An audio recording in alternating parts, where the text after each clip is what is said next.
Hello friends, আমি শঙ্খ অনিয়া স্টোরিজে আপনাদের সকলকে ওয়েলকাম। যেমনটা আমরা করে থাকি, যেমনটা আমাদের কথা দেওয়া আছে, সেটি হচ্ছে আমরা এই শোতে কিন্তু প্রতি এপিসোড কিন্তু নতুন নতুন কোনো মানুষের সঙ্গে আড্ডা দিয়ে থাকে এবং তার অন্যথা এই এপিসোডেও হয়নি। আজকে যিনি আছেন তার নাম হচ্ছে প্রফেসর ডক্টর রঞ্জন ভট্টাচার্য। ইনি হচ্ছেন একজন psychiatrist. Thank you so much sir আমাদের শোতে আসার জন্য। স্যার, সবার প্রথম যে প্রশ্নটা আমার মাথায় আসছে সেটা হচ্ছে যে এই সাইকিয়াট্রিস্ট এই এই পার্টিকুলার টার্মটা মানে বাংলায় একে ডিফাইন করব কী করে? অনেকগুলো অ্যাকচুয়ালি বাংলায় অনেকগুলো টার্ম ঘোরাফেরা করে মাথার মধ্যে, মনোবিদ, মনস্তত্ত্ববিদ, কোনটাকে আমরা বাংলায় একদম যদি ভেঙে ব্রিফলি বলা যায়। দেখো শঙ্খ, এই সাইকিয়াট্রির টার্মটা প্রথম প্রচলন করেছিলেন জোহান ক্রিশ্চিয়ান রিল। তাই সাইকিয়াট্রি ব্যাপারটার বাংলা করতে গেলে কি হবে, আগে সাইকিয়াট্রি আর সাইকোলজির মধ্যে একটা তফাৎ আসে। বানানটাও তো খটোমটো, অর্ধেক লোক তো বানান লিখতে গিয়ে ভুল করবে, স্পেলিং মিস্টেক। সাইকিয়াট্রি বানানটা তো আরও কঠিন। সাইকোলজি তবুও না হয় আমরা ভেঙে বলি পিসি চলো যাই, এর মধ্যে কিন্তু অন্য কোনো ইনক্লিনেশন নেই। তা সাইকিয়াট্রি যদি ভাঙা হয় তাহলে বাংলা ভাষায় যদি দেখা যায়, সাধু ভাষায় মনোরোগ বিশেষজ্ঞ, সাইকোলজিস্ট বলতে আমরা বলি মনোবিদ। তা এইটাই চলে। কিন্তু একটা চ্যানেল তো আমাকে সেদিন বললো, এইমাত্র আমাদের সাথে উপস্থিত হয়েছেন বিখ্যাত মনোরোগী রঞ্জন ভট্টাচার্য। তা আমাকে তো পেশেন্টও বানিয়ে দিল। আচ্ছা, তবে চলতি বাংলা ইউনিফর্মলি একটাই কনসেপ্ট, আমি যার জন্য মনে করি আমি পাগলের ডাক্তার। সবাই বলে চলতি বাংলায় পাগলের ডাক্তার। হ্যাঁ, মানে এরকম একটা ট্যাবু হয়েই আছে সাধারণ পাটা গোল না কিন্তু পাগল। সাইকিয়াট্রিস্টের মুখ দেখলে 3 দিন খারাপ যায়। শঙ্খ, তোমার কিন্তু 3 দিন খারাপ যাবে, কিচ্ছু করার নেই। সাইকিয়াট্রিস্টের পাশে কেউ বসে না। না, ইনফ্যাক্ট হ্যাঁ, এটা আমি মেট্রোতে গেছিলাম, উঠে গেল দুজন সুন্দরী মেয়ে, বলে না না না না না না না, আপনার গায়ে লেখা আছে সাইকিয়াট্রি, বসবো না। সাইকিয়াট্রিস্টের যদি কেউ ওষুধ খায় তাহলে নাকি শুনেছি অন্য কলিগরাও বলেন যে তাদের নাকি লিভার, কিডনি, হার্ট, লাং সব পচে গলে নষ্ট হয়, শুধু কাউন্সেলিং করো, come on your the best mobile, get fully charge, এইভাবে নাকি কাউন্সেলিং করতে হয়। এটা ব্রেন বায়োলজি, এটাই মানুষ বুঝতে পারে না। তাই from womb to tomb across all generation in both genders people are bound to suffer from stress, anxiety and depression, হতেই হবে। আবাল বৃদ্ধ বনিতা, তোমার কোনো না কোনো সমস্যা প্রত্যেকের মধ্যে লুকিয়ে আছে। এই লুক্কায়িত সমস্যার চিকিৎসা যদি না হয়, বিশেষ করে তারা যদি রাষ্ট্রনায়ক, দেশনায়ক বা রাজ্য নায়ক নায়িকা হন, তাহলে তো সমূহ বিপদ আমাদের। একটা মজা করে বলা হয় যে হিটলারকে যদি চিকিৎসা করা হতো তাহলে দ্বিতীয় বিশ্বযুদ্ধটাই হতো না। তাই এর যে কত অন্তর্নিহিত মানে আছে, আনট্রিটেড পেশেন্টরা থাকলে বা আনট্রিটেড যদি এইসব জিনিস থাকে, ভয়াবহ। তাই এই যে পাগলের ডাক্তার কিন্তু তাদের জন্যই। একদমই আপনি যেটা বলছেন, এবার এই ট্যাবুটা কিন্তু সাধারণ মানুষের মধ্যে প্রচণ্ডভাবে আছে। মানে ধরে নিন, মানে কোনো রকম ধরে নিন কোনো মানুষের হয়তো একটা ডিপ্রেশনের মধ্যে দিয়ে যাচ্ছে বা কোনো একটা প্রবলেম হচ্ছে। এবার খুব স্বাভাবিকভাবে আমাদের মানে নার্ভের প্রবলেম হলে নিউরোলজিস্ট, ঠিক আছে, হার্টের প্রবলেম হলে কার্ডিওলজিস্ট, এই ধরনের টার্মগুলো খুব সহজে আসে। এবার যখনই এই পার্টিকুলারলি এই জিনিসগুলো হয়, মানে ডিপ্রেশন হচ্ছে বা এমন কিছু হচ্ছে বা স্বপ্নে আমরা খুব খারাপ খারাপ জিনিস দেখছি, যাই হোক না কেন, এই ধরনের কিছু জিনিস যেটা এই এই মন বা মনন এই শব্দগুলোর মধ্যে দিয়ে ট্রাভেল করে, যখনই কাউকে মানে শুনেওছি, ইনফ্যাক্ট আমার সামনেও এরকম ঘটেছে, তাহলে একজন সাইকিয়াট্রিস্টকে দেখানো দরকার আমার মনে হচ্ছে। বাড়ির লোক হয়তো ভাবছে সেরকম না, মানে আমি তো পাগল নই, এই পার্টিকুলার বিষয়টা চট করে না রিফ্লেক্ট করে। মানে এই ট্যাবুটা কিন্তু হয়ে আছে অদ্ভুতভাবে, যে এর মানে এইটাকে হ্যান্ডেল করেন কী করে? প্রথমত যদি বাড়িতে কোনো সন্তান, অ্যাডোলেসেন্ট বা অ্যাডাল্টের, ইয়ং অ্যাডাল্ট এরকম কেউ মাকে গিয়ে বলে মা আমি ডিপ্রেশনে যাচ্ছি, তা বাঙালি মা সেই চিরকাল বলবে দেখ জোরে জোরে পড়বি, নাহলে খুন্তির ছ্যাঁকা দিয়ে দেবো, এরকম টাইপের। ডিপ্রেশনে যাচ্ছিস আবার? এই তো সেদিন ঘুরে এলি পুরী থেকে, আবার কেন তুই ডিপ্রেশনে যাচ্ছিস? আর কার সাথেই বা যাচ্ছিস? তোর এত ঘন ঘন ডিপ্রেশনের মতো জায়গায় যাওয়ার দরকারটা কি? কেউ বোঝে না। আচ্ছা, হাত ভাঙলে, পা ভাঙলে আমরা এক্স রে করে ফ্র্যাকচার দেখতে পারি, মন ভাঙলে আমি কি দেখব? আমার হাত বাঁধিবি, পা বাঁধিবি, মন বাঁধিবি কেমনে? তা মনটা কি? মনটা এখানে থাকে না এখানে থাকে? তা অ্যারিস্টটল, প্লেটো, এই দার্শনিকরা অনেক কিছু বলেছেন। আলটিমেটলি বলা হচ্ছে a brain is equal to mind. আমরা যদি ক্যালকুলাসের অঙ্ক করি, function of brain is equal to mind. তাহলে এখন 5G নেটওয়ার্ক আসার পরে আমরা কিন্তু দেখতে পাচ্ছি যে শঙ্খ আমার মাথার মধ্যে ব্রেনের কি হচ্ছে, হাসলে যে ইমোশনগুলো আছে, হাসি, কান্না, সুখ, দুঃখ, ব্যথা, বেদনা, যন্ত্রণা, আর্তনাদ, ব্রেনের সব নিউরোবায়োলজি, এই যে বলেছে কেমিক্যাল লোচা, তিনটে কেমিক্যাল লোচা, সেরোটনিন, ডোপামিন, নরএপিনেফ্রিন। সেরোটনিনকে বলা হচ্ছে হ্যাপি হরমোন, মন ভালো লাগার হরমোন। ডোপামিন হচ্ছে প্লেজার হরমোন, অনির্বচনীয় আনন্দ। একটা ডোপামিন কিক নিয়েও একটা সিনেমা, যে কোন ডোপামিনটা যাচ্ছে মধ্য মস্তিষ্ক থেকে অগ্র মস্তিষ্কের দিকে।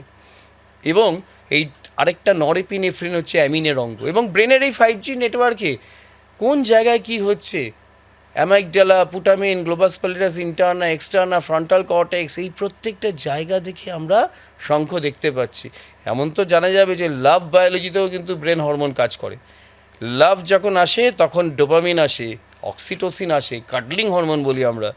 তাই এই প্রত্যেকটা জায়গায় মাথার মধ্যে একটা প্রেডিক্টিবিলিটি, যেমন আমি জানি যে কীভাবে প্রবাবিলিটির অঙ্ক করো, ঠিক তেমনি একটা মানুষের ব্যবহারও কি হতে যাচ্ছে এটা কিন্তু প্রেডিক্ট করা যায় তার বিহেভিয়ারাল জিনিসপত্র দেখে। একদম। ডক্টর, আর একটা জিনিস জিজ্ঞাসা করা, সেটা হচ্ছে আপনার সঙ্গে খুব স্বাভাবিকভাবেই আপনি অনেক ধরনের পেশেন্ট দেখেন, তো মানে এই পেশেন্টদের মধ্যে মানে বিভিন্ন রকমের তো মানে কী বলবো, ডিস্টারবেন্স বলুন না কেন, বিভিন্ন রকমের সিমটমস অ্যান্ড অল এই বিষয়গুলো থাকে। সব থেকে ইন্টারেস্টিং বা এরম কোনো পেশেন্ট বা এরম কোনো পার্টিকুলার কেস যেটা ইন্ট্রিগ করেছিল প্রচণ্ড পরিমাণে, আপনাকে ধাক্কা দিয়েছিল যে বাবা এরকমও হতে পারে, এরম কিছু এক্সপিরিয়েন্স? একদমই, তুমি স্টিগমা দিয়ে শুরু করেছো। আমি তো বললাম, যখন আমি পোস্ট গ্র্যাজুয়েশন সাইকিয়াট্রিতে নিই তখন আমার মা আর আমার ওয়াইফ, তাদের দিকে আমার রেসপন্সটা কেমন জানতে খুব ইচ্ছে হয়েছিল। তবে ফর্চুনেটলি তারা পজিটিভ জায়গা দেখিয়েছিল। কিন্তু আজকে বুঝি যে সুনামি, মেন্টাল হেলথের কী সুনামি, নিতে পারা যাচ্ছে না রুগীর চাপ। সে ওপিডি থেকে বলো, প্রত্যেকটা ক্লিনিকে বলো, ওভারবার্ডেন। আর প্রথমত হচ্ছে এখন আমাদের ব্রেন ডেভেলপমেন্ট হয় তো, ইভলিউশনারি বায়োলজি আমরা জানি, তাই ডারউইনের যে বিবর্তনবাদ সেই অনুযায়ী আমাদের ব্রেনেরও ডেভেলপমেন্ট কিন্তু খুব ফাস্ট হচ্ছে। এটাকে বলা হয় ডিকেড অফ নিউরোসায়েন্স। ব্রেনের গ্রোথ আমাদের সবচেয়ে বেশি হচ্ছে। এবং আগে আর্কিও কর্টেক্স, প্যালিও কর্টেক্স, নিও কর্টেক্স, এই তিনটে জিনিস ছিল। নিও কর্টেক্স হচ্ছে নতুন ব্রেন, পুরোনো ব্রেন থেকে নতুন ব্রেনের সামনের দিকে আসছে, এই ফ্রন্টাল লোবটা। এই ফ্রন্টাল লোবটা আছে বলে আমরা এই স্টুডিওতে বসে আছি, নাহলে এইটাই সোফার উপর দাঁড়িয়ে আমি নাচতে শুরু করতাম। ডিসইনহিবিটেড বিহেভিয়ারগুলো এখানে আসে। অরবিটো ফ্রন্টাল কর্টেক্স যদি ড্যামেজ হয়, তাহলে বাচ্চাদের, শিশুদের কি হচ্ছে, এখন জন্ম থেকেই সমস্যা। এখন বাবা মায়ের টিম করে একটা সলতে চলার মতো একটা সন্তান, over protective parenting, parachute parenting, bubble wrap parenting, gift pack parenting, এইভাবে বাচ্চাকে আগলে আগলে মানুষ করছে। সফট ল্যান্ডিং হচ্ছে হেলিকপ্টারের মতো। ফলে কি হচ্ছে, শুরু থেকে ওডিডি বলে একটা অসুখ তৈরি হচ্ছে, অপোজিশনাল ডিফাইন্ড ডিসঅর্ডার, চাইল্ডহুডে। তারপর অ্যাডোলেসেন্ট মানে 10 থেকে 19 বছর যখন বয়স সন্ধিক্ষণে এসে পৌঁছলো, তখন বাবা মার বিরুদ্ধাচরণ করা, তাকে বলা হয় কন্ডাক্ট ডিসঅর্ডার, মিথ্যে কথা বলা, চুরি করা। এবং এখন এই গেমসের নেশা, সোশ্যাল মিডিয়ার নেশা অত্যন্ত বেড়ে যাচ্ছে, ভিডিও গেমসের। তারপরে আসছে অ্যাডাল্ট, এবার শুরু হচ্ছে ডিপ্রেশন, বাইপোলার ডিসঅর্ডার, যেটাকে আমরা বলি mood disorder, schizophrenia, substance use, নেশার জগতে পুরো এই তরুণ প্রজন্ম ডুবে যাচ্ছে। এরপরে আছে সেক্সুয়াল ডিসফাংশন, বয়স্ক মানুষদের মধ্যে আসছে ডিমেনশিয়া মানে স্মৃতিভ্রংশতা, ডেলিরিয়াম, সকাল বিকেল সন্ধ্যায় ভুল বকা শুরু হচ্ছে। এছাড়া অ্যালজাইমার, পার্কিনসন্স, মাল্টিপল স্ক্লেরোসিস, প্রত্যেকটা জায়গায়। আমি যার জন্য বললাম যে টু টুম, একদম মায়ের কোল থেকে শুরু করে শ্মশানঘাট অবধি প্রত্যেক বয়সের মানুষের যে কোনো সময়, যে কোনো দিন, আমারও হতে পারে। কালকে আমার সেরোটোনিন, ডোপামিন, নরএপিনেফ্রিনের ইমব্যালেন্স হলে আমিও কিন্তু মনোরোগী রঞ্জন ভট্টাচার্য হয়ে যাব। একদমই। আর একটা জিনিস ডক্টর, আমি একদম মানে কিছু পার্টিকুলার জিনিসের উপর কনসেন্ট্রেট করতে চাই। সেটা হচ্ছে যে ইদানিং ক্ষেত্রে বাচ্চাদের মানে শৈশবেও এরম ধরনের অনেক জিনিস দেখা যাচ্ছে যেখানে তাদের বাবা মাদেরও সাফার করতে হচ্ছে, বাচ্চাকেও সাফার করতে হচ্ছে। তার কারণ হচ্ছে যে এখন প্রচণ্ড প্রেশার একটা বাচ্চার ওপর, এডুকেশনাল প্রেশার প্রচণ্ড পরিমাণে। তার পিঠে একটা বড় ব্যাগ দিয়ে দেওয়া হচ্ছে, সে সেই প্রেশার নিয়ে স্কুলে যাচ্ছে, আবার ফিরছে। মানে কী বলবো, তার কাছে সেই সময়টুকু নেই সে মাঠে গিয়ে হয়তো খেলবে বা অন্য কোনো অ্যাক্টিভিটির মধ্যে যোগ দেবে অ্যানল। এবার তার ভেতর থেকে অনেক সময় দেখা যায়, তার ভেতর থেকে হয় কিনা জানি না, মানে তার জন্য হয় কিনা জানি না, কিন্তু বাচ্চাদের অনেক সময় দেখা যায় ঘুমের ঘাটতি, সেখান থেকে শরীর খারাপ তো বটেই, এবং তাছাড়াও মানে হীনমন্যতা অনেকটা কাজ করে অনেক সময়, যে আমি এটা অ্যাচিভ করতে পারলাম না। এবং এত প্রেশার চারিদিক থেকে যে এইটা তাহলে এই রেজাল্টটা আমার হলো না। এবার এই বিষয়গুলো যে বাচ্চাদের আর কি এখন প্রচণ্ড পরিমাণে দেখা যাচ্ছে। ইনফ্যাক্ট মানে কিছুদিন আগে আমি সোশ্যাল নেটওয়ার্কিং সাইটেও দেখলাম তার বাবা মা পোস্ট করেছে যে মানে এডুকেশন সিস্টেমকে এরম কথা বলে, যে আমার এক্স্যাক্টলি নাম মনে পড়ছে না, এই স্টেটেরও নয়, ইউপি টুপি হবে কোনো জায়গা, যে অ্যাকচুয়ালি তাহলে কি আমাদের এডুকেশন সিস্টেম থেকে যে এতটা প্রেশার দেওয়া হচ্ছে, দোষটা কি সেইখান থেকে আসছে, বাচ্চা প্রেশারটা নিতে পারছে না? মানে পিঠের বোঝা সেই রানারে আমরা দেখেছিলাম, তারপরে হচ্ছে স্কুলের বোঝা, তারপরে হচ্ছে বাবা মার বোঝা। আজকালকার বাবা মারা খুব কমন একটা ডায়লগ ইউজ করে, আমি আমার বাচ্চাকে একদম চাপ দিই না, এর চেয়ে বড় চাপ আর কিছুই হয় না। দেখেছিস তো গান পয়েন্টে ট্যালিয়া ফিগোর মতো, যে দেখেছিস তো তোকে কিন্তু আমরা কিন্তু চাপ দিই না, এটার চেয়ে বড় চাপ কী আছে? আমার বন্ধুর এক মেয়েকে নিয়ে এসেছিল আমাকে দেখানোর জন্য, বলছে আমি 4টে জায়গায় ওকে ভর্তি করেছি অনলাইন কোচিং, আমাকে 1 লাখ টাকা খরচা করতে হচ্ছে প্রতি মাসে, কেন পড়বে না? এবং এখন এই যে জন বালবি, মার্টিন সেলিজম্যান, এই যে অ্যাটাচমেন্ট থিওরিগুলো আছে, বা ধরো অ্যালফ্রেড ব্যান্ডুরা রয়েছেন, বা যা পেঁয়াজের এই পেঁয়াজের খোসার মতো যে আস্তে আস্তে বাচ্চাদের শিশু মনস্তত্ত্ব পরিবর্তন ঘটে, এই জিনিসগুলো আজকালকার বাবা মারা বুঝতে চান না। এবং আমাদের কালজয়ী কবি সুকান্ত ভট্টাচার্য লিখেছেন যে 18 বছর বয়স বড় দুঃসহ, স্পর্ধায় নেয় মাথা তোলবার ঝুঁকি, আবার শেষে বলেছেন এদেশের বুকে 18 আসুক নেমে। তার মানে অ্যাডোলেসেন্ট, তাহলে চাইল্ড আর অ্যাডোলেসেন্ট এই জায়গাটা প্রচণ্ড ইম্পর্টেন্ট। 0 to 1 ইয়ার আমরা বলি ইনফ্যান্ট, এই ইনফ্যান্টকে হচ্ছে মা বুকে আগলে রেখে মানুষ করবে, এই মেটার্নাল বন্ডিং খুব বেশি দরকার। আমাদের সিগময়েড ফ্রয়েড এবং পরবর্তীকালে তার সুযোগ্য কন্যা অ্যানা ফ্রয়েড বলেছেন যে বিভিন্নভাবে বাচ্চাদের মধ্যে যে বন্ডিংটা হয়, সেই বন্ডিংয়ের মধ্যে বাবা আর মেয়ের বন্ডিংটাকে বলা হয় ইলেকট্রা কমপ্লেক্স, আর মা আর ছেলের মধ্যে বন্ডিংটাকে বলা হয় ইডিপাস কমপ্লেক্স। এবং আস্তে আস্তেই রিজলভ হয়। 1 থেকে 3 বছরটা হচ্ছে টডলার, হামাগুড়ি দেওয়ার বয়স। এই সময় বাচ্চা পাশের ঘরে যাবে, আবার ঘুরে ফিরে আসবে যে মা ঠিক আছে তো, দেখতেই যায়।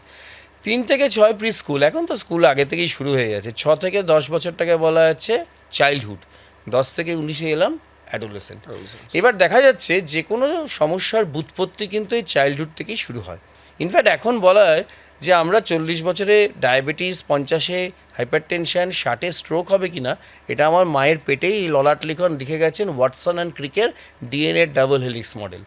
এবং এই genetic influence is very important. তারপর আসে এপিজেনেটিক ফ্যাক্টর, মায়ের ইনভায়রনমেন্টাল, যে ইউটেরোতে অন্তঃসত্ত্বাকালীন মায়ের মানসিক চাপ কেমন ছিল, তারপর সোশ্যাল ফ্যাক্টর এবং এনভায়রনমেন্টাল ফ্যাক্টর। এবার তুমি যেটা বললে যে বাচ্চাদের মধ্যে এখন এই যে জেনজি যেটা চলে আসছে, এর অদ্ভুত জেনারেশন তৈরি হচ্ছে এবং সেটা আমরা কেউ বুঝছি না। এবং এই যে বাচ্চাদের উপর মারধর করছে, একদম চলবে না। বাচ্চাদের পেরেন্টিংয়ের জন্য আমাকে বিদেশে 1 মাস ওয়ার্কশপ করতে হচ্ছে, এবং তাতে 21 দিন শেখানো হয় role of mother in parenting, এবং 7 দিন শেখানো হয় role of father in parenting, behaviour in parenting lab, university college of লস অ্যাঞ্জেলেসে। দেখা গেছে যে বাবারা তার সন্তানকে অন্তত 48 ঘন্টা প্রতি সপ্তাহে সময় দিয়েছে, মায়ের ইনভলভমেন্ট নেই, মা বাইরে থেকে ওই কাছের ঘর থেকে দেখছে বাবা কিভাবে সন্তানকে চান করাচ্ছে, ঝুঁটি বেঁধে দিচ্ছে, বিনুনি বেঁধে দিচ্ছে, খাওয়াচ্ছে, কিছুই পারছে না, কিন্তু এনজয় করছে বাচ্চা, বাবা ঘোরা হচ্ছে। তা এই জায়গায় বাবার রোলটাও খুব ইম্পর্টেন্ট।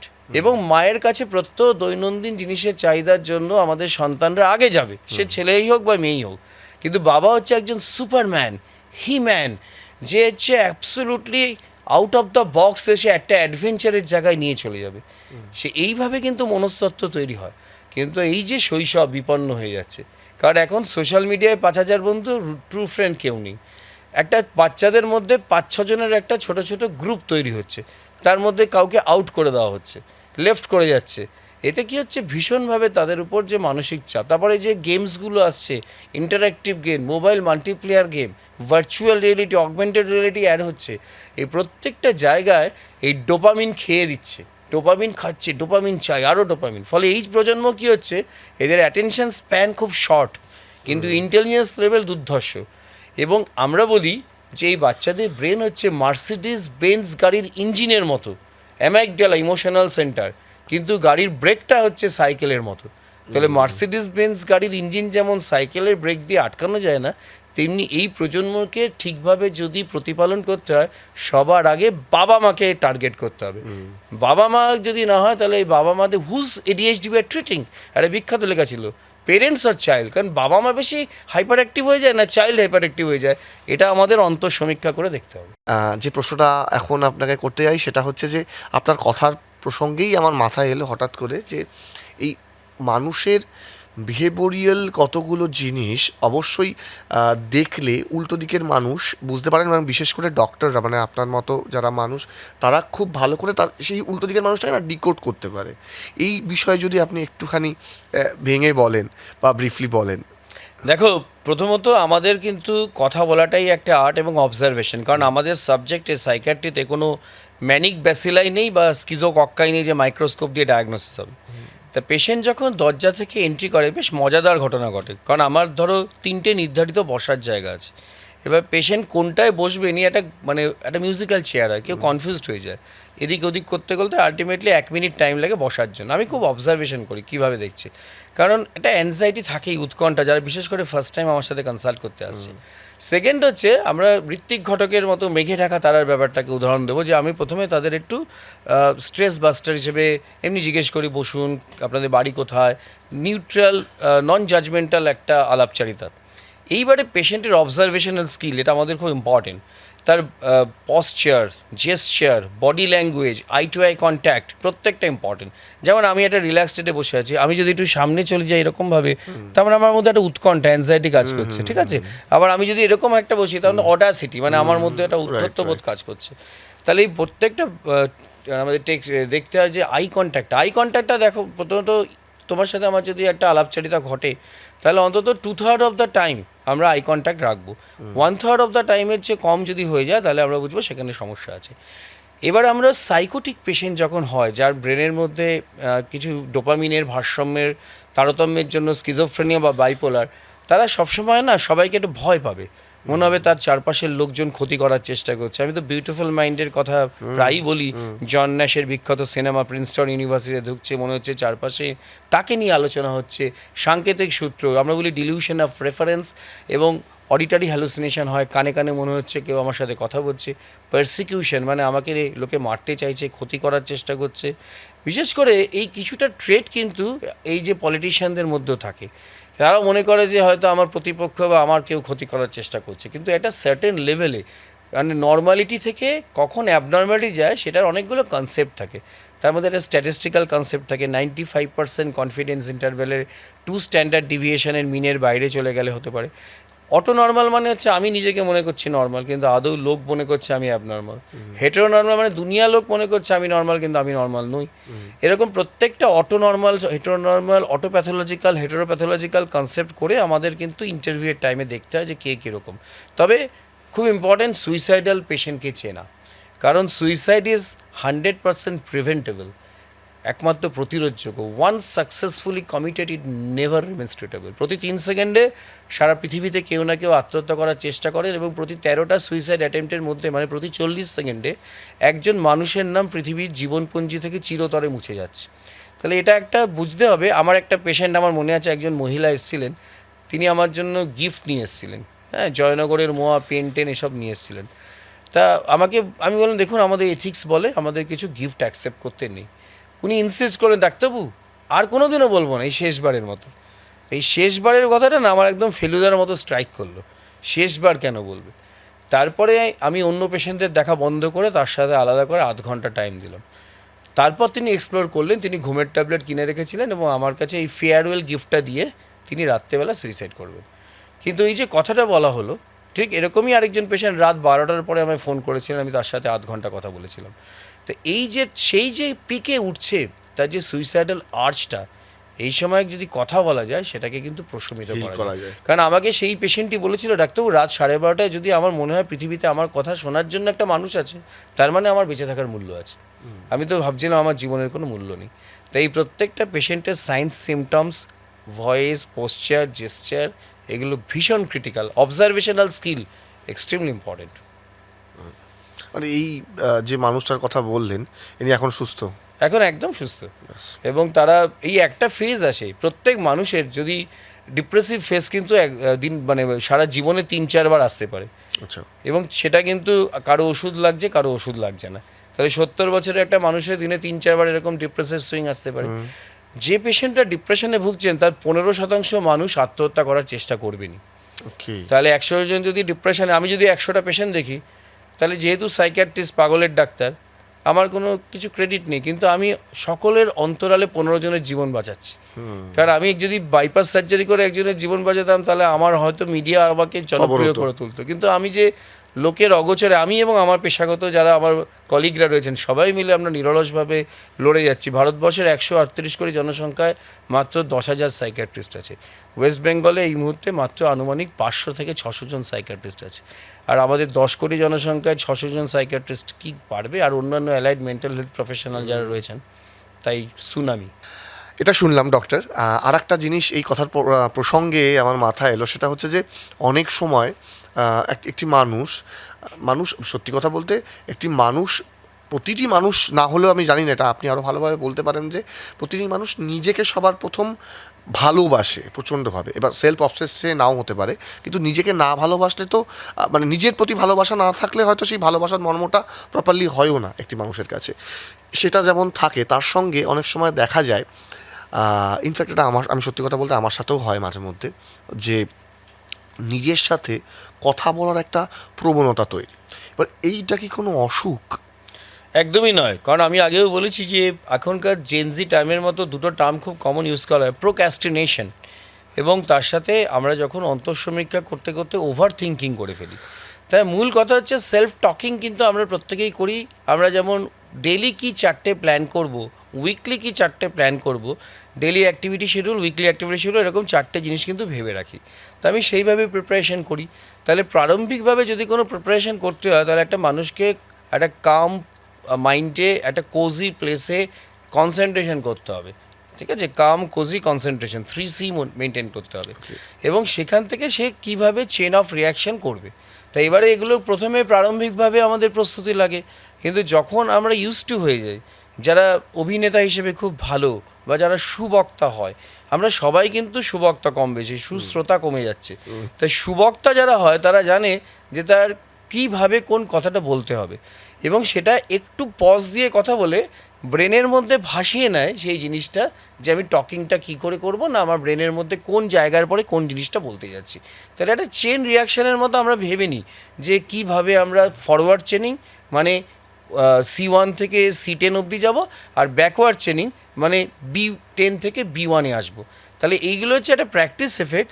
তাই কোনোভাবে নিজে নিজে কথা বলাটা, নিজের মতো তৈরি হওয়াটা কখনোই নয়। কিন্তু যদি কোনো মানুষ একা একা বিড়বিড় করে কথা বলছে এবং কারোর সাথে কথা বলছে, কনস্ট্যান্ট বলে যাচ্ছে, কিছু মিনিট বা কয়েক সেকেন্ডের জন্য নয়, ঘন্টার পর ঘন্টা বলে যাচ্ছে, তাহলে আমরা অডিটরি হ্যালুসিনেশন আছে কিনা ভাবি।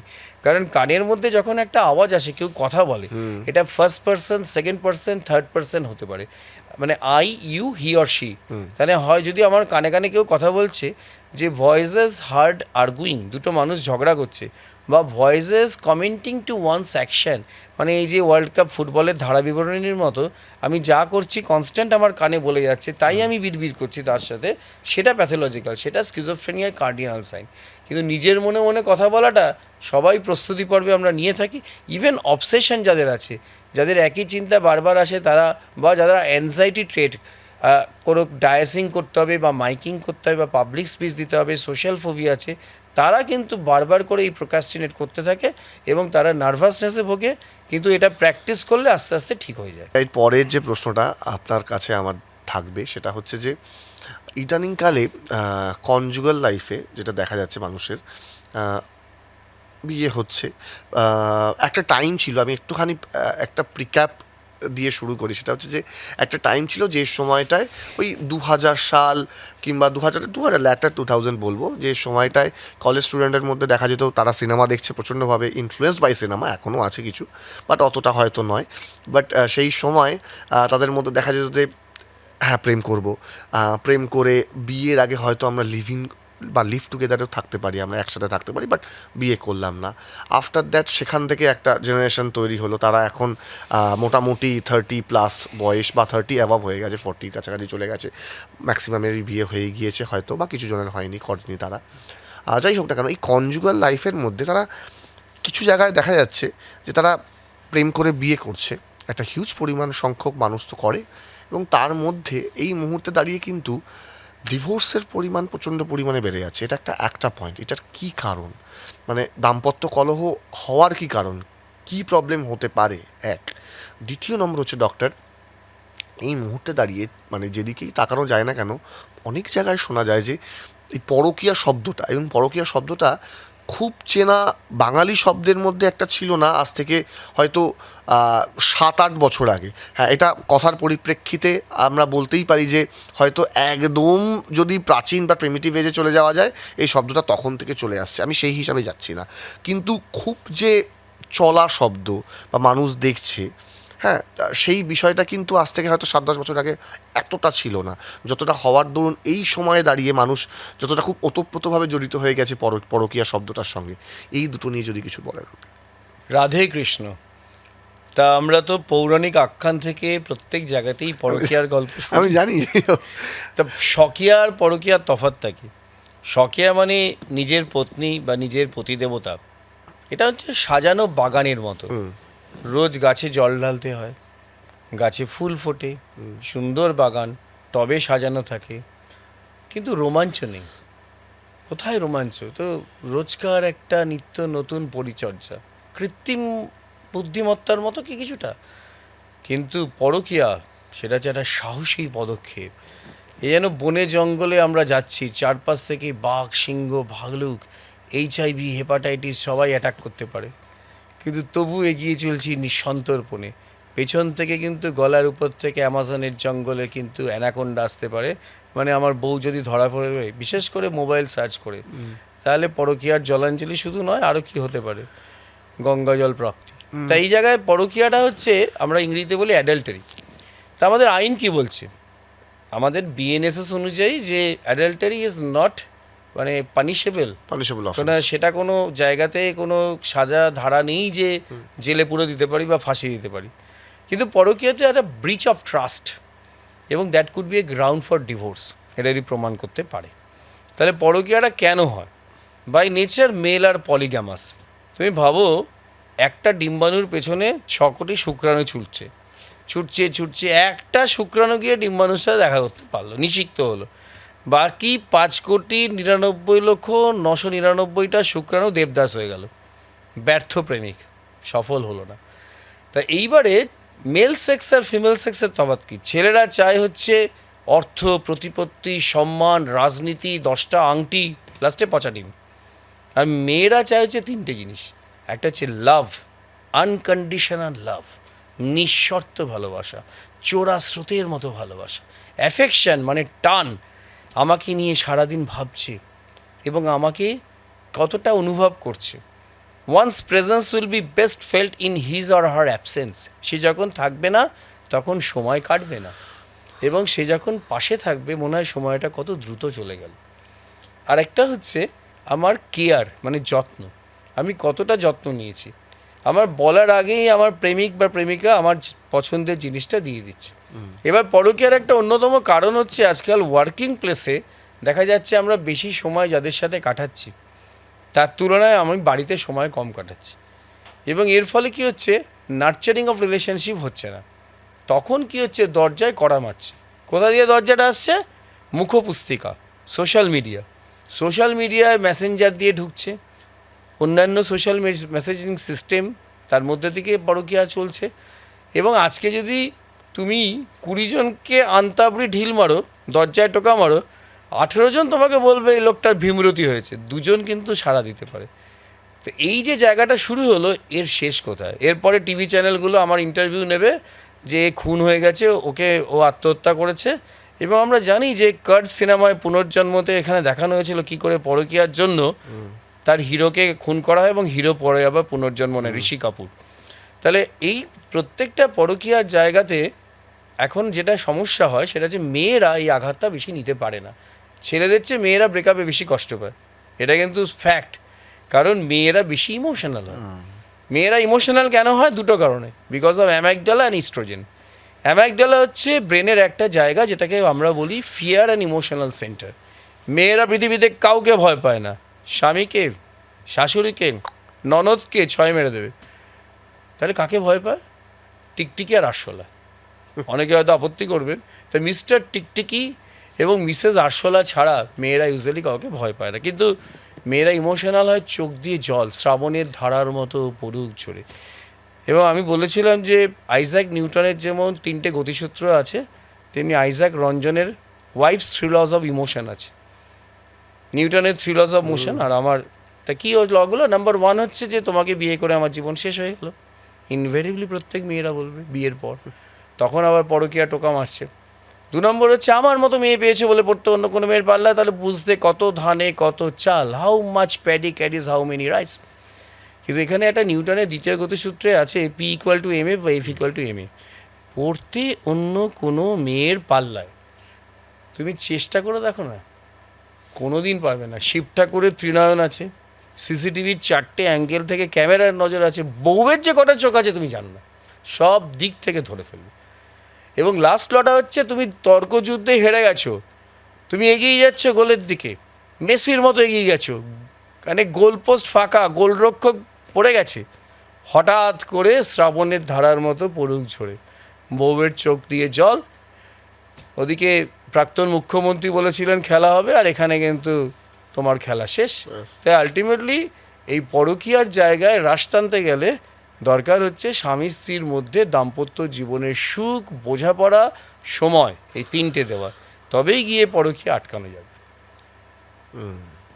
মানে এক সাইড থেকে বিষয়টাকে কোনোভাবেই মানে বা ডিফেন্ড করা ইজ ভেরি ডিফিকাল্ট, মানে বোথ সাইডের এফোর্ট যদি না আসে equally, otherwise is very difficult to মানে কি বলবো, তাকে আটকানোর বিষয়টা আর কি। মিড লাইফে বেশি পরকীয়া হচ্ছে। মিড লাইফে এই কারণে হচ্ছে যে আমরা তখন দূরত্ব বেড়ে যাচ্ছে। বিয়ের একটা বছর, প্রথম বছরটা, বিশেষ করে সন্তান হওয়ার আগে পর্যন্ত এই হানিমুন পিরিয়ডটা থাকে। এই হানিমুন পিরিয়ডে আমরা এক্সপ্লোর করি, দুজনে দুজনকে জানি, বুঝি, সময় দিই। কিন্তু তারপর যেই বাচ্চা হয়ে গেল, তখন এই মানুষ করতে গিয়ে, পেরেন্টিং করতে গিয়ে তো প্রচণ্ড চাপ, আর বাবা ছুটছে ইনকাম করার জন্য, আর মা দেখছে ইউজুয়ালি ট্র্যাডিশনাল, যদিও এখানে ওয়ার্কিং পেরেন্টস। এই ওয়ার্কিং পেরেন্টস হওয়াতে কী হচ্ছে, আরও ঝগড়া বাড়ছে, আরও ডিভোর্স বাড়ছে। তুমি একটু আগে জেনজির কথা বললে, 1997 থেকে যারা 2012-তে জন্মেছেন তাদের আমরা বলি জেনজি। তার আগের মানে 1980 থেকে 1997কে জেন ওয়াই বা মিলেনিয়াল জেনারেশন বলি। তার আগে যারা 1960 থেকে 1980 পর্যন্ত জন্মেছে তারা আমরা জেন এক্স বলি। আরও পরে এসে গেছে 2012 থেকে 2024-এ জেন আলফা, এবং 2024-এর পর জেন ভিটা। সমস্যাটা হচ্ছে একটা প্রজেকশন আর্টিকেলে আমি দেখছিলাম, জেনজিতে ডিভোর্স হওয়ার চান্সের সম্ভাবনা অ্যাজ হাই অ্যাজ 30-40%, 30 থেকে 40%। এবং জেন আলফাতে নাকি এটা আরও বাড়বে, কারণ আমরা আস্তে আস্তে কুড়ে হয়ে যাচ্ছি, পরিশ্রম বিমুখ। নারী পুরুষ সমান সমান, একথা হচ্ছে আছে প্রমাণ, কিন্তু কে মানতে চায়? মেল ইগো কোনোদিনও চাইবে না যে একজন ফিমেল পার্সোনালিটির কাছে আমি পরাজিত হই। Always he thinks always superior. কিন্তু দেখো সেই গান আছে না, তব পরাজয় মোর পরাজয়, বারে বারে তাই জেনেছি, মেনেছি গো হার মেনেছি। যে হারবে সেই এই বাজিগারের মতো জিতবে। তো এই খেলাটাই হচ্ছে কি, একটু হারতে শিখতে হয়। তা হারলে কি হয়, মেয়েরা তো আমি বলেছি খুব ইমোশনাল হবে, তাদের রাগটাও পিকটা খুব তাড়াতাড়ি ওঠে। এই সময় কিন্তু কাছাকাছি যেতে নেই। আমি যদি যাই তাহলে কিন্তু হেলমেট পরে যাই, তো হেলমেটটাই ডিমের আগে থেকেই পরি, কারণ আমি জানি যে কোথা দিয়ে যে ফ্লাইং ওয়েপেন্সগুলো আসতে পারে। কিন্তু একটু পরে মাথা ঠান্ডা হয়, তখন শিশু সুলভ, যার জন্য তোমরা ওই বেবি বেবি বলো। আর তারপরে দেখা যাবে তার রাগটা কমতে শুরু করেছে। তাহলে এসকেলেশন ফেজ অ্যান্ড ডিএসকেলেশন ফেজ, দাম্পত্য জীবনে সুখী দাম্পত্যের চাবিকাঠি হচ্ছে এসকেলেশন ফেজে কখনো পুরুষরা কথা বলবে না, শুনবে, একটু আঘাত দেবে। আর মনে রাখবে, মেয়েরা মুখে যেটা বলে তার ভাবে কিন্তু অন্য, আর করে কিন্তু অন্য অনেক সময়। তাই যদি বলে I hate you, I hate you, I hate you, তার মানে হচ্ছে I love you, I love you, I love you. যদি ঝগড়া করা দাম্পত্য জীবনে বন্ধ হয়ে যায়, তাহলে অশনি সংকেত, তার মানে পরকীয়া হচ্ছে। মানে সে কিন্তু আর ঝগড়া করছে না, করতে করতে পাথরকে আঘাত করতে করতে, পাথর থেকে যখন কোনো প্রতিধ্বনি আসছে না, তখন মানুষ পরকীয়ায় জন্মাচ্ছে, এবং তখন একটা কেউ ডেকে নিচ্ছে পাশ থেকে। এই সোশ্যাল মিডিয়ার উইন্ডো দিয়ে ঢুকে গেছে, কত কেয়ারিং দেখাচ্ছে ভার্চুয়ালি। সামনে যখন যাচ্ছে তখন দেখা যাচ্ছে কুমড়ো পটাশ, কিন্তু কী করবে, ততক্ষণে যাওয়ার হয়ে গেছে। আর একটা বিষয়, এই জেনজির মধ্যে ডক্টর, মানে বহু জায়গায় পড়েছি, এটা আমি জানি না কতটা সঠিক, সেটা হচ্ছে যে এই জেনজি যারা, তাদের বিশেষ করে এটা পরবর্তী প্রজন্মের ক্ষেত্রে আরও হয়তো বাড়তে পারে, মানে বাড়তে পারে বলে শোনা যাচ্ছে, সেটা হচ্ছে যে এদের এই, আপনি বললেন না যে এদের মানে খাটাখাটনি করার এই বিষয়টা কমে যাচ্ছে এবং এর পরে আরও কমবে। সেম একটা জিনিস, সেটা হচ্ছে যে এদের মানে ফিজিক্যাল ইন্টিমেসি করার ইচ্ছে তারা অতটা পরিমাণে দেখাচ্ছে না, রাদার তারা ম্যাক্সিমাম টাইম মোবাইলের রিলসের মধ্যে involvement, they are involve in to mobile gaming and all, এর মধ্যে পুরো বিষয়টাকে ধরে রাখছে। এবার এইটা তো কোনো না কোনোভাবে একটা কনজুগাল লাইফে ভবিষ্যতে গিয়ে একটা এফেক্ট করতে পারে। মানে এই এতটা পরিবর্তন মানে কেন? জেনজিতে যারা আছেন তারা মূলত কিন্তু অ্যাডোলেসেন্ট পিরিয়ডে এখন আছেন বা ইয়ং অ্যাডাল্ট। ডব্লিউএইচও বলছে যে অ্যাডোলেসেন্ট 10 থেকে 19 বছর আর ইয়ং অ্যাডাল্ট 15 থেকে 25 বছর। তাহলে এবারে তাদের মধ্যে এই যে ইন্টিমেসির ব্যাপারে জেনজের কিছু টার্ম আমরা আগে শিখে নিই। প্রথমত হচ্ছে ব্রেড ক্রাম্বিং বলে একটা টার্ম হয়। এই ব্রেড ক্রাম্বিং মানে ব্রেড মানে হচ্ছে রুটি, আমি রুটিটা একটা কামড় দিলাম, প্রচণ্ড যত্ন নিয়ে কামড় দিলাম, রিলেশনশিপের শুরুতে এত তার ব্যাপারে ইন্টারেস্ট দেখালাম যে অন্যদিকে যে পার্টনার আছে সে খুব ইমপ্রেসড হয়ে গেল। তারপর হঠাৎ সেই রুটিটাকে রেখে দিলাম, মাছি ভনভন করতে লাগলো, ওই রুটিটার দিকে আবার তাকালে না। গ্যাস লাইটিং 1938 সালে এটা নিয়ে বিখ্যাত হলিউডের আমাদের 1984-তে 44-এ পরবর্তীকালে একটা মুভি হয়েছে। গ্যাস লাইটিং এবং গ্যাস লাইটার আর গ্যাস লাইটের এই তিনটে কনসেপ্ট আছে। গ্যাস লাইট মানে একটা কন্টিনিউয়াস কাইন্ড অফ এক্সপ্লয়টেশন, শোষণ পদ্ধতি। আমি দেখাচ্ছি দেখ তোকে কত কেয়ার করছি, তুই ছাড়া চলবে না, হ্যাঁ তাই তোকে আমাকে আমার প্রয়োজন তোকে নিতেই হবে, তুই যেখানেই যাস দেখ আমি আছি বলে তুই এটা করলি। তাহলে গ্যাস লাইটের হলো সেই যে শোষিত হলো, গ্যাস লাইটার হচ্ছে আমি যে শোষণ করলাম, আর এই পদ্ধতিটাকে বলা হচ্ছে গ্যাস লাইটিং। এবার তার সাথে ঘোস্টিং, হঠাৎ করে ভূতের মতো ভাবা। বিশেষ করে ঘোস্টিংটা আমরা দেখি অনেকে যারা সোশ্যাল মিডিয়া করছে, তারপর কোনো কম্পিটিটিভ এক্সামে প্রিপারেশান নিচ্ছে, হঠাৎ করে তারা সোশ্যাল মিডিয়া থেকে গায়েব এবং চ্যাট করছিল, দেখা করার কথা ছিল, তারপর দেখা গেল 3 মাস ধরে তার পাত্তা নেই, সে গেল কোথায়। ডেলিলু, ডেলিলু হচ্ছে একটা সলিউলু বলা হয়। আর ডেলিলু কথাটা আমরা ডিলিউশন কথাটা মনোবিজ্ঞানে খুব সিরিয়াসলি নিই, আর ডেলিলু একটা অপভ্রংশ করে। ডিলিউশন আমরা বলি হচ্ছে সে fixed and firm belief which is usually false held in external conviction by the beholder that is not amenable to logic and despite giving evidence to the contrary the beholder doesn't believe it. Sorry, বাংলাটা করি। Dilution হচ্ছে একটা ভ্রম, একটা ভ্রান্ত অমূলক ধারণা যেটা সাধারণত মিথ্যে হয়, কিন্তু সেটা যুক্তি তক্ক গপ্প দিয়ে বোঝানো যায় না এবং বদ্ধমূলভাবে একটা মানুষ সেই ধারণা পোষণ করে।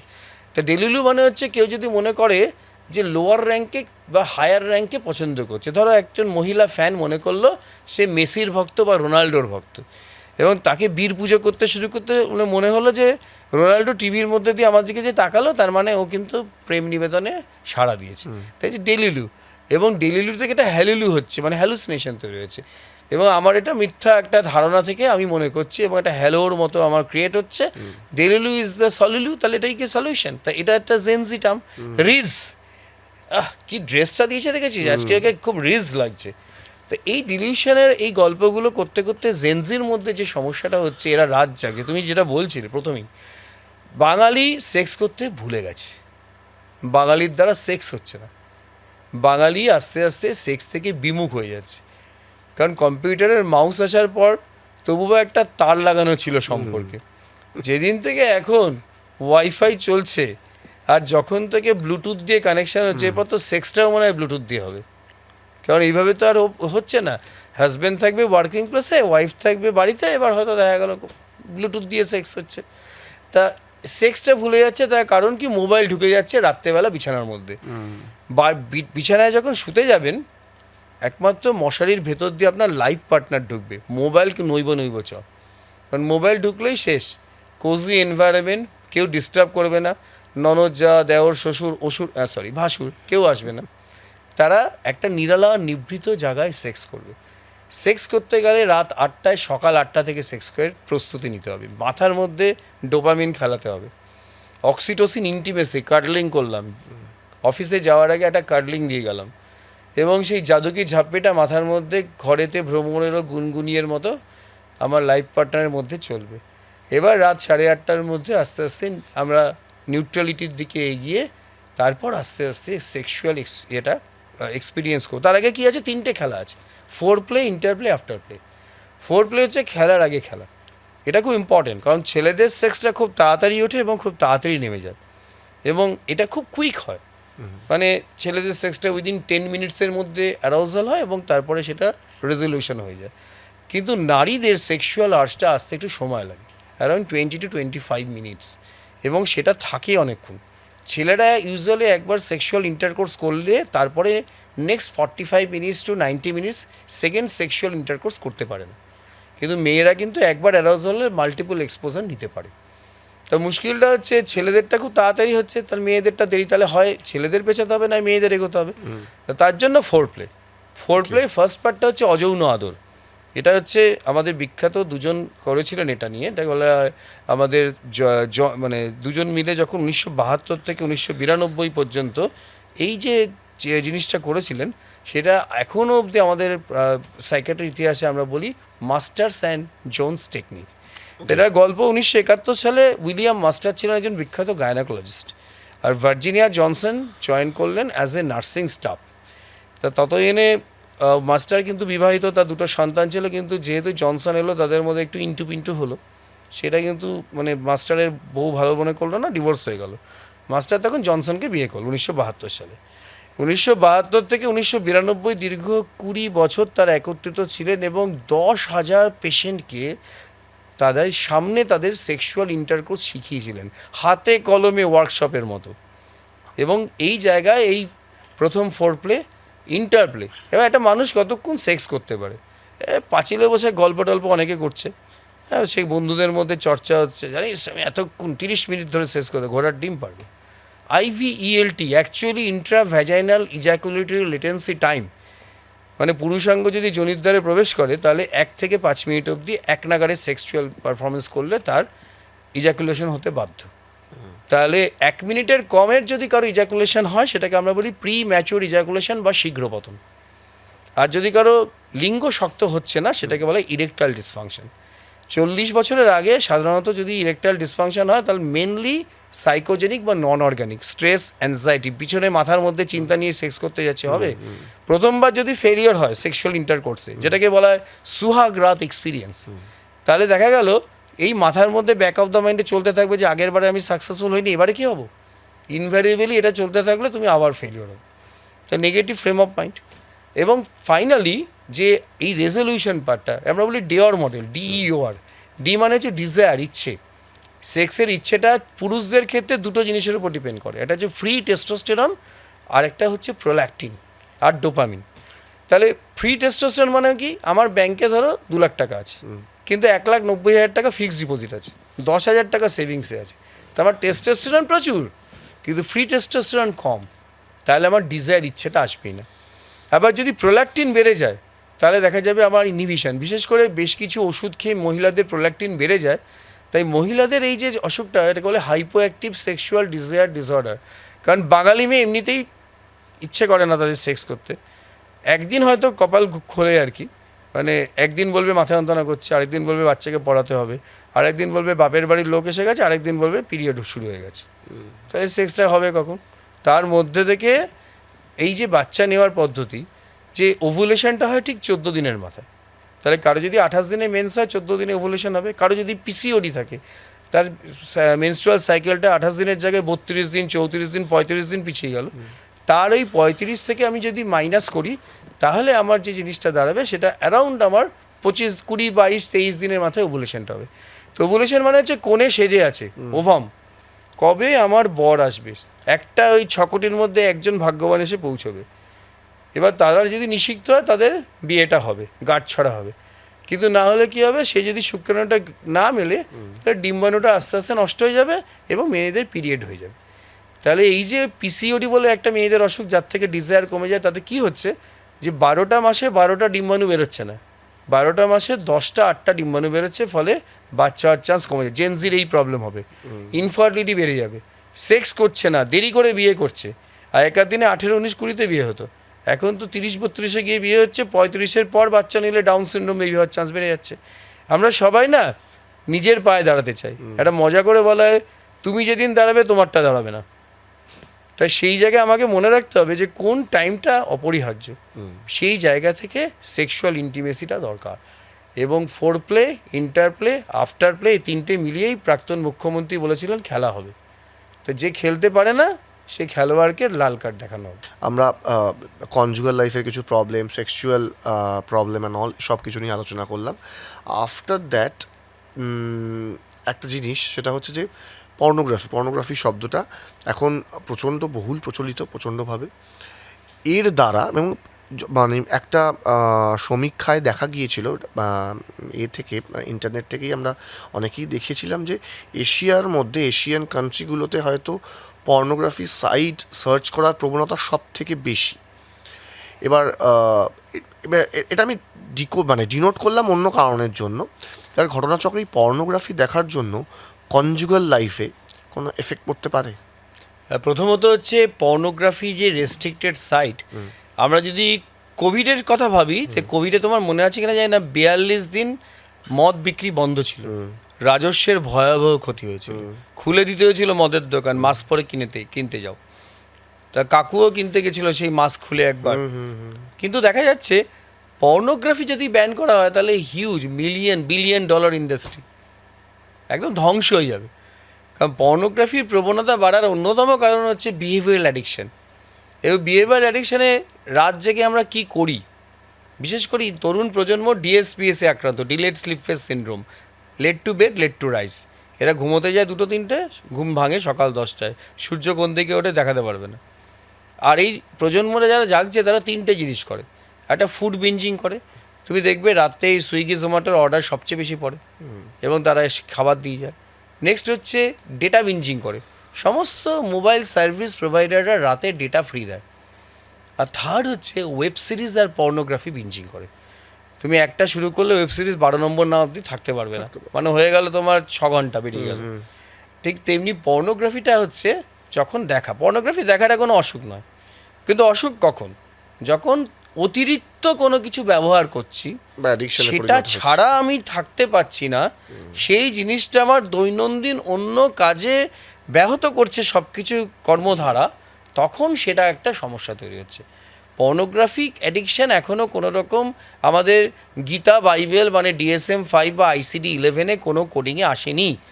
কিন্তু পর্নোগ্রাফি একটা এমন অ্যাডিকশানের মধ্যে পড়ছে, ইন্টারনেট গেমিং ডিসঅর্ডার একটা অসুখের মধ্যে পড়েছে, প্যাথোলজিক্যাল গ্যাম্বলিং মানে যারা বারবার করে ঝুঁকি করছে, জুয়া খেলছে বা শপিং করছে, সেগুলো কিন্তু এখন অনলাইনে করছে। তুমি বিশ্বাস করো, এখন এই রিসেন্টলি এই ধার দেনা করা বা এই যে জুয়া খেলার প্রবণতা এত বেড়ে গেছে যে আর 1,000 টাকা 1,500 টাকা ইনকাম পার ডে, সে পর্যন্ত 20-25 লাখ টাকা ঋণের দায়ে বসে গেছে।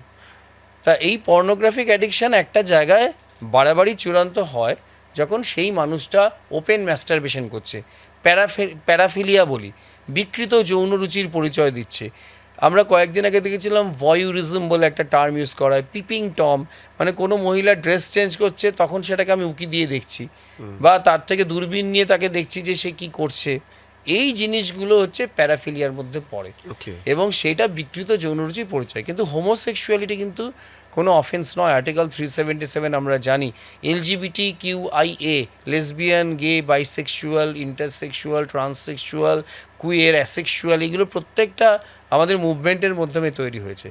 কিন্তু আমাদের অজন্তা, খাজুরাহোর গুহাচিত্র আমরা দেখতে পাই। তবে পর্নোগ্রাফির যে সমস্যাটা সেটা হচ্ছে রাত জাগা হচ্ছে, ব্লুরে এক্সপোজার হচ্ছে, এবং ইন্ডিয়ান স্টাইল আর ওয়েস্টার্ন স্টাইলটা আলাদা। ইন্ডিয়ান স্টাইলে আমরা সাধারণত যেভাবে খাজুরাহো, অজন্তা, ইলোরার গুহাচিত্রে বা বাদশায়নের কামশাস্ত্রে দেখেছি, সেইখানে মানে বলা হয়েছে instead of trying with the 69 women, try with 69 position and variation with the same women. তাহলে এই জায়গাটা না করে আমরা যখন পর্নোগ্রাফি করছি তখন অদ্ভুত সম্পর্কগুলো এমন দেখা, ইনসেস্টুয়াল রিলেশনশিপেও দেখা যাচ্ছে প্রাধান্য দেওয়া আছে, যেখানে রক্তের সম্পর্কের মধ্যে, বা বেস্টিয়ালিটি মানে হয়তো দেখা যাচ্ছে অ্যানিমালের সাথেও তাদের সেক্সুয়ালি এটা দেখানো হচ্ছে। এই পারভার্সনগুলো যদি ঢোকানো হয় বিশেষ করে তরুণ প্রজন্মে, সে তো যা শেখাবে তাই শিখবে, তার মধ্যে তখন সেটা কিন্তু একটা কন্ডিশনিং হওয়ার সম্ভাবনা রয়েছে। বর্তমানকালে ইয়াংস্টারদের মধ্যে বা ইয়াং জেনারেশনের মধ্যে কিন্তু নেশা করা বা নেশা করতেই হবে এরম একটা ব্যাপার কিন্তু মারাত্মকভাবে চলে এসছে। সেটা বিভিন্ন জিনিস দিয়ে হোক, মাদকদ্রব্য দিয়ে হোক বা বিভিন্ন নেশাজাত দ্রব্য দিয়ে হোক, ড্রাগ অ্যান্ড অল, এই বিষয়গুলো কিন্তু মারাত্মকভাবে এবং খুব সহজলভ্য এখন। মানে আগে যেটা করতে গিয়ে মানুষ 2বার কেন 10বার চিন্তা করতো বা 10বার ভাবতো, হ্যাঁ এটা কি নেবো, এটা কি আনবো, বা এটা কি খাবো, এখন কিন্তু এই বাধ্যবাধকতা বা এই ব্যারিয়ারটা একদমই তেমনভাবে প্রকট নয়। এবার প্রকট না থাকার দরুন যেটা হচ্ছে, বিভিন্ন রকমের প্রবলেম, বিভিন্ন রকমের ক্রাইম বাড়ছে, এবং তার সঙ্গে ইয়াং জেনারেশনের একটা পোর্শন অফ ইয়াং জেনারেশন, তারা হয়তো, সে একটি ছেলে বা একটি মেয়ে, সে হয়তো খুব ট্যালেন্টেড, পড়াশোনায় ভালো, খেলাধুলায় ভালো হতে পারে, বা খুব ভালো অভিনয় করে, খুব ভালো থিয়েটার করে, বা খুব ভালো গান গায়, কোনো না কোনোভাবে না স্পয়েলড হয়ে যাচ্ছে। এই বিষয়টাকে আপনি কীভাবে দেখেন, এবং এর প্রতিরোধ করার জন্য একদম ছোট করে কী টিপস হতে পারে?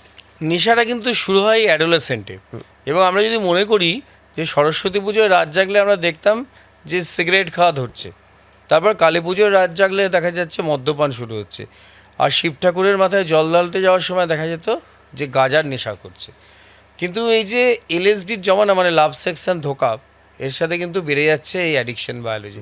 অ্যাডিকশানটা কী হচ্ছে, প্রথমে কেমিক্যাল অ্যাডিকশান আসছে, এবং কেমিক্যাল অ্যাডিকশানের মধ্যে মদ, গাঁজা, বিড়ি, সিগারেট, জুতোর কালি, ইরেজেক্স, বিভিন্ন রকম ইনহেলেন্ট, যেমন আঠাগুলো যেগুলো শোকা হয়, ম্যান্ড্র্যাক্স, ইয়াবা, কোকেন, এবং rape party drug, MDMA, ecstasy, কত কী যে আছে। ইভেন আমি কিন্তু টিকটিকির লেজেরও নেশা দেখতে পেরেছি।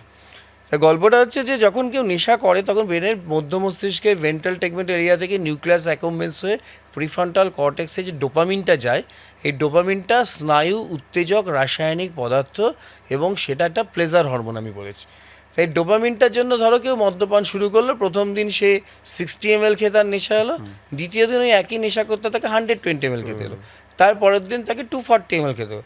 তাহলে টলারেন্স অ্যান্ড উইথড্রল, প্রথমে কী হয়, ইউজ, অ্যালকোহল ইউজ, তারপরে অ্যাবিউজ, তারপরে হয় কি আমাদের ডিপেন্ডেন্স। এই ডিপেন্ডেন্সের মাত্রাটা হয় যখন আমরা বলি টলারেন্স আর উইথড্রল সিমটম, মানে more drug is required to get the same high. আর যখন ওই ড্রাগটা পাবো না, ধরো সকালবেলা উঠে সিগারেটের প্যাকেটে সিগারেট নেই, তখন মনটা কীরকম ছটফট করছে, আমি মনে হয় পারছি না, কীরকম হবে না, আমার বাওয়েলটা ক্লিয়ার হবে না। তা এই যে যদি তুমি ধরো, tobacco industry is $1 billion industry, তুমি দেখবে যে বলিউডের 3জন চিত্রতারকাকে নিয়ে একটা বিখ্যাত অ্যাডভার্টাইজমেন্ট হয়, এবং সেই 3জনকে একটা সিনেমায় রাখলে বাজেট হবে মিনিমাম 4 থেকে 5 কোটি টাকা। গুটখার, হ্যাঁ, গুটখার। কিন্তু সেখানে তাদেরকে এই $1 বিলিয়ন ইন্ডাস্ট্রি এনেছে। সেকেন্ড হচ্ছে, একটা সময় আমেরিকাতে একটা বিখ্যাত ব্র্যান্ডের সিগারেটকে প্রমোট করা হতো যে এটা খেলে তুমি স্লিম হয়ে যাবে, ওয়েট লস হবে। এবারে অ্যালকোহলের কথা যদি আমি মুভিতে দেখি, তো মুভিতে সেই অমানুষ সিনেমা যদি দেখি যে উত্তম কুমার দুঃখে তখন দিল ऐसा किसी ने मेरा তোরা গানটা গাইছে, অথবা সারাবি সিনেমায় যদি দেখি তখন অমিতাভ বচ্চন মদ্যপান করে রাত্রেবেলা তার প্রেমিকাকে দে দে প্যার দে বলে গানটা গাইছে। আবার কখনো দেখেছি যে পরবর্তীকালে যে শাহরুখ খানও সেই মদ্যপান করে তার প্রেমিকার, যাকে ওয়ান সাইডেড লাভ ছিল, উল্টো দিক থেকে কোনো রেসপন্স ছিল না, সেই ডর সিনেমাতেও দেখা যাচ্ছে ছবিগুলোকে ছিঁড়ছে। এবং এরপরে বিভিন্ন ক্ষেত্রে দেবদাস যদি দেখি, সবচেয়ে বড় প্রমোশন হয়েছে মনে হয় দেবদাসের মদ্যগানকে নিয়ে, শরাব নে কাহা দুনিয়া ছোড় দো। তো এই করতে করতে পারোকে ছাড়তে গিয়ে দুনিয়া ছাড়ার যে ট্র্যাজেক্টরি, তো এগুলো তরুণ প্রজন্মে খুব খুব প্রভাব ফেলে।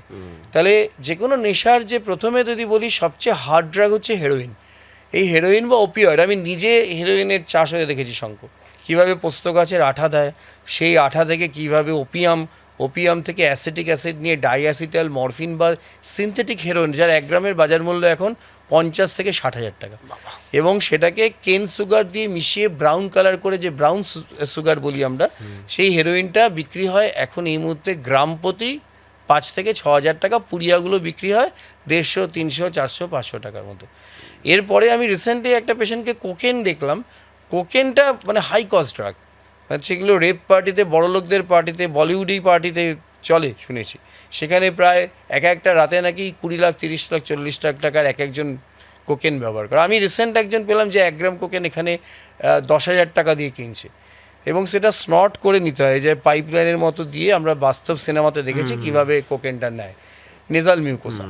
তাই যে জগৎটা বাড়ছে, এটা প্রথম কারণটা হচ্ছে যে একটা অ্যাডভেঞ্চারাসলি নেয়, এবং এই অ্যাডভেঞ্চারাস ইউজ থেকে, কারণ আমি বড় হতে গেলে নেশা করতে হবে, বন্ধু বান্ধবের পিয়ার গ্রুপ আমাকে বলছে যে চল একদিন নি, 4 জন বন্ধু নিচ্ছে, আমি না নিয়ে থাকতে পারবো? ঠিক। এরপরে বাবা মা কী করছে, বাবা মা তারা তাদের এই বয়সটায় তাদের কিন্তু পেরেন্টিংটা ঠিক হচ্ছে না, তারা কিন্তু নজরদারি করলে চলবে না, পেরেন্ট শুড বি ফ্রেন্ডলি। মানে ইন্টারকানেক্টেড সব কিছু প্রচণ্ডভাবে। বাবা মা যেটা ভুল করে, তারা শিং ভেঙে বাছুরের দলে ঢোকার চেষ্টা করে। তাহলে এই নেশার জগতে যখন সম্পূর্ণ আসক্ত হয়ে যাচ্ছে, তখন আমাদের এই যে নেশামুক্তি কেন্দ্র, দুর্ভাগ্যের সাথে বলছি যে এখনও মূলত মেন্টাল হেলথ কেয়ার অ্যাক্ট অনুযায়ী কোনো নেশামুক্তি কেন্দ্র কিন্তু লাইসেন্স নয়, এবং একটা নেশামুক্তি কেন্দ্রে যে একটা 24/7 সাইকিয়াট্রিস্ট না থাকলে নয়, সেরকম কিন্তু চলে না। ফলে উইথড্রল সিমটম ম্যানেজমেন্ট হয় না, এবং একটা পরিবার শুধু ধ্বংস হয় না। We do not treat an individual, psychiatry treats A family. একজন নেশার মানুষ যদি পরিবারে থাকে, তাহলে সে ভালো হলে একসাথে আরও 4জন ভালো হয়। ঠিক। তা এই নেশার জগতের প্রথম জায়গাটা হচ্ছে তাকে প্রথমত ট্রিটমেন্টের প্রসেসে আনা, নট মোটিভেটেড থেকে মোটিভেটেড করা। এই যে 26শে জুন গেল international day against the drug abuse and illicit trafficking, এবং আমরা কি করি, পদযাত্রা করি, ড্রাগের নেশা সর্বনাশা, বাঁচতে যোগী যাও, এই নেশাকে কবর দাও। পদযাত্রা করে কি হবে, খুব অ্যাওয়ারনেস বাড়বে। ব্রেনের কোথায় কি এটা হবে? কেমিক্যাল অ্যাডিকশনের ট্রিটমেন্ট করতে গেলে ডিটক্সিফিকেশনাল, মোটিভেশন ইন্টারভিউইং এবং রিল্যাক্স প্রিভেনশন, এই পদ্ধতিতে আসবে, ছাড়বে নেশা, ডেফিনেটলি ছাড়বে। ছাড়ার পরে কী হবে, ল্যাপস হবে, মানে একদিন ভুল করে খেয়ে ফেলবে, মানে পাটা পিছলে গেল কলতলায়, কিন্তু পড়ে যায়নি। রিল্যাক্স মানে হচ্ছে পুনর্মূষিক ভব, মানে আগের জায়গায় চলে গেল, মানে কলতলায় পড়ে একদম আছাড় খেয়ে হাত পা ভেঙে গেল। তাই প্রত্যেকটা স্টেজে প্রোচাস্কা অ্যান্ড ডাইক্লেমেন্টির স্টেজ অনুযায়ী চিকিৎসা যদি করা হয়, তাহলে নেশা ছাড়ানো অবশ্যই সম্ভব। সময় একদম শেষ, আমাদের আজকের এপিসোড একদম শেষ করতেই হবে। Thank you so much doctor, আমাদের সঙ্গে কথা বলার জন্য। Thank you so much once again. তো আজকের এপিসোড আমরা এখানেই শেষ করব। আপনারা দেখুন রঙিন টিভি, অন ইয়ার স্টোরিজ দেখুন, এবং আপনাদের মতামত, মূল্যবান মতামত আমাদের হোয়াটসঅ্যাপ নাম্বারে আপনারা জানাতে পারেন, এবং তার সঙ্গে আমাদের ইউটিউব চ্যানেলে আপনারা অবশ্যই কমেন্ট সেকশনে জানাতে পারেন আপনাদের মতামত, এবং আমরা ফার্দার কি কন্টেন্ট নিয়ে আলোচনা করতে পারি তা যদি আপনাদের মনে হয় জানাবেন, অবশ্যই জানাতে পারেন। আজকের এপিসোড আমরা এখানেই শেষ করছি। দেখতে থাকুন রঙিন টিভিতে, অন ইয়ার স্টোরিজ শঙ্কর সাথে। টাটা।